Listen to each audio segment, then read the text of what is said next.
আব্দুল্লাহ ইবনে আব্বাস রাদিয়াল্লাহু আনহু থেকে বর্ণিত, রাসূলুল্লাহ সাল্লাল্লাহু আলাইহি ওয়াসাল্লাম হযরত আব্বাস রাদিয়াল্লাহু আনহুকে বলেন, "আমি কি আপনাকে উপহার দেব না? আমি কি আপনাকে পুরস্কৃত করব না? আপনি যদি এই নামাজ পড়েন তবে আল্লাহ আপনার আগের ও পরের, পুরাতন ও নতুন, ইচ্ছাকৃত ও অনিচ্ছাকৃত, ছোট ও বড়, গোপন ও প্রকাশ্য সমস্ত রকম গুনাহ, সেই নামাজটি হচ্ছে সালাতুত তাসবিহের নফল নামাজ।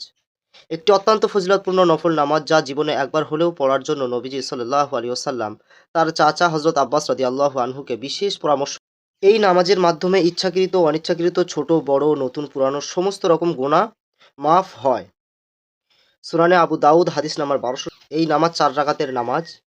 ৪ রাকাতের এই নামাজে প্রতি রাকাতে ৭৫ বার করে মোট ৩০০ বার বিশেষ তাসবিহ পড়তে হয়।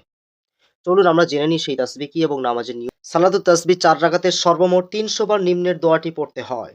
দোয়াটি হলো সুবহানাল্লাহি ওয়ালহামদুলিল্লাহি ওয়ালা ইলাহা ইল্লাল্লাহু আল্লাহু।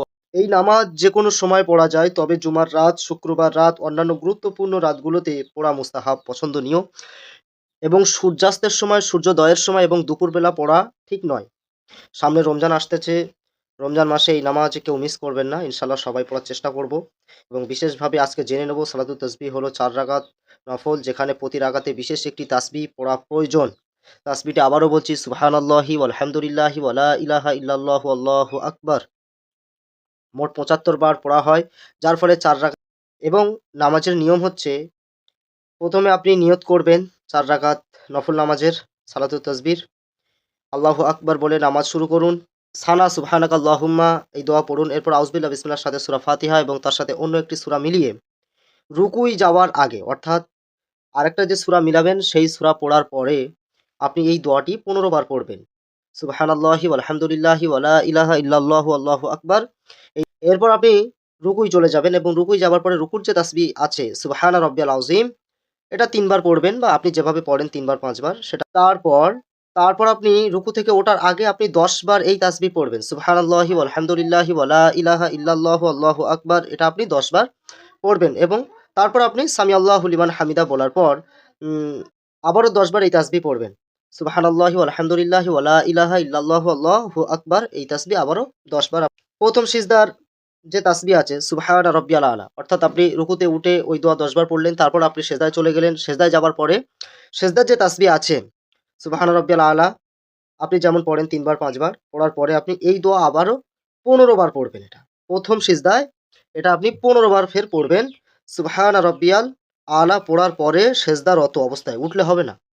সেজদা থেকেই আপনাকে ১৫ বার পড়তে হবে সুবহানাল্লাহি ওয়ালহামদুলিল্লাহি ওয়ালা ইলাহা ইল্লাল্লাহু আল্লাহু আকবার। এবং ২ সেজদার মাঝে, অর্থাৎ ১৫ বার পড়ার পরে আপনি উঠবেন, উঠে ২ সেজদার মাঝখানে যে জলসা বলা হয়, সেই জলসায় আপনি ১০ বার পড়বেন এই তাসবিহটা। সুবহানাল্লাহি ওয়ালহামদুলিল্লাহি ওয়ালা ইলাহা ইল্লাল্লাহু আল্লাহু আকবার, এটা আপনি ১০ বার পড়বেন।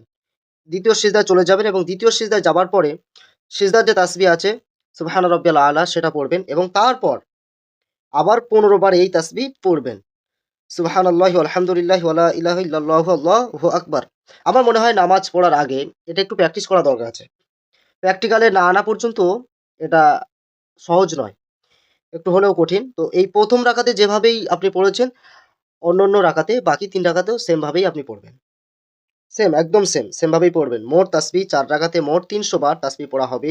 প্রত্যেক রাকাতে ৭৫ বার করে এই ৩০০ বার, মানে ৪ রাকাতে পড়া হবে। তো ৭৫ ইন্টু ৪ হচ্ছে ৩০০। ঠিক আছে? আর গুরুত্বপূর্ণ নির্দেশনা, গণনা জোরে বা আঙ্গুল গুণে তাসবিহ পড়া অনুচিত। ঠিক আছে? যেমন মনে বা আঙ্গুল চেপে গণনা করতে পারেন।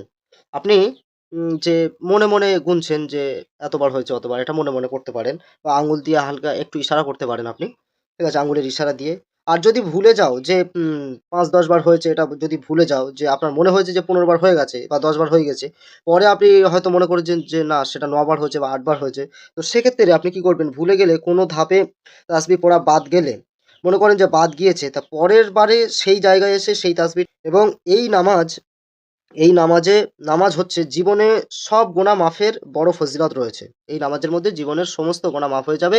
এটা হচ্ছে এই নামাজের সবথেকে বড় ফজিলত। নেক আশা পূরণ হবে এই নামাজের মাধ্যমে, ফজিলত রয়েছে সেই সমস্ত।